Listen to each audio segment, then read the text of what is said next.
गौतम बुद्ध के जीवन के कई प्रेरक प्रसंग हैं। गौतम बुद्ध की कहानियां हमें सुखी और सफल जीवन जीने के सूत्र बताती हैं। गौतम बुद्धा स्टोरी अपने दोस्तों के साथ शेयर जरूर करें। Buddha story in Hindi.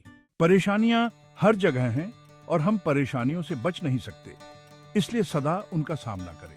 गौतम बुद्ध परेशानियों से डरे नहीं, उनका सामना करें। गौतम बुद्ध कौशाम्बी नगर में रह रहे थे। वहां की रानी गौतम बुद्ध का अलग अलग तरीकों से अपमान करती थी। रानी ने अपने कुछ लोग बुद्ध को अपमानित करने के लिए और परेशान करने के लिए उनके पीछे लगा दिए थे। रानी के आदेश पर वे सभी लोग बुद्ध का विरोध कर रहे थे, लेकिन बुद्ध ने किसी से कुछ नहीं कहा। उस समय बुद्ध के साथ उनका एक शिष्य भी था। उसका नाम था आनंद। आनंद ने बुद्ध से कहा, मैं लगातार देख रहा हूं कि ये लोग जानबूझकर हमारा अपमान कर रहे हैं। जहां हमारा अपमान होता है, ऐसी जगह हमें नहीं रुकना चाहिए। बुद्ध ने आनंद से पूछा, हम कहां जाएंगे? आनंद ने कहा, किसी और जगह चले जाएंगे जहां ऐसे लोग ना हो। बुद्ध बोले, अगर वहां भी ऐसी ही परेशानियां बनी तो फिर कहां जाएंगे और हम कब तक भागते रहेंगे? अपमान भी एक समस्या है। हम अहिंसा, धैर्य के साथ विनम्रता और शालीनता से ऐसे लोगों का सामना करें। बुद्ध की सीख परेशानियां हर जगह हैं, हम परेशानियों से बच नहीं सकते। इसीलिए समस्या चाहे कैसी भी हो, हमें उसका सामना करना चाहिए।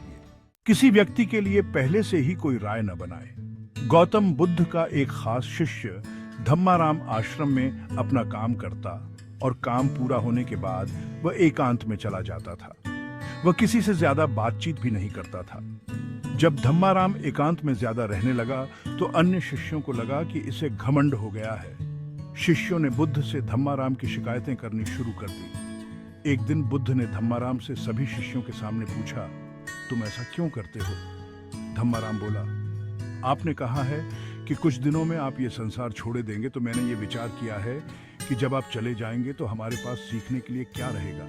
इसीलिए मैंने ये तय किया कि मैं एकांत और मौन को समझ लूं, ठीक से सीख लूं। ये दो काम आपके जीते जी मैं करना चाहता हूं। बुद्ध ने अन्य शिष्यों से कहा, तुम सभी ने देखा कुछ और समझा कुछ। तुम्हारी आदत है कि तुम दूसरों की बुराई करते हो, इसीलिए तुम सभी ने धम्माराम की अच्छी बात को भी गलत रूप में लिया।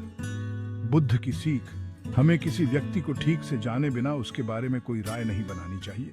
अगर कोई अच्छी बात सीखना चाहते हैं तो घमंड छोड़ दें। एक दिन बुद्ध के शिष्य आनंद ने पूछा, आप प्रवचन देते समय ऊंचे स्थान पर बैठते हैं और सुनने वाले नीचे बैठते हैं, ऐसा क्यों? बुद्ध ने आनंद से कहा, एक बात बताओ, क्या तुमने कभी किसी झरने से पानी पिया है? आनंद बोला, हाँ, मैंने झरने से पानी पिया है। बुद्ध ने पूछा, तुमने पानी कैसे पिया?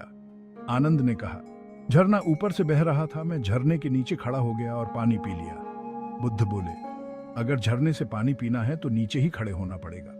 जो सत्संग, कथा या प्रवचन होता है, उसमें कहने वाला ऊपर बैठता है।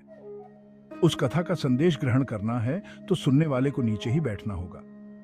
नीचे बैठने से हमारे स्वभाव में विनम्रता आती है, हमें अच्छी बातों को जीवन में उतारने की प्रेरणा मिलती है। ऐसा करने से हमारा घमंड दूर होता है। बुद्ध की सीख, अगर कोई अच्छी बात सीखना चाहते हैं तो सबसे पहले अहंकार छोड़ देना चाहिए। इसके बाद विनम्रता के साथ ही अच्छी बातों को जीवन में उतारा जा सकता है।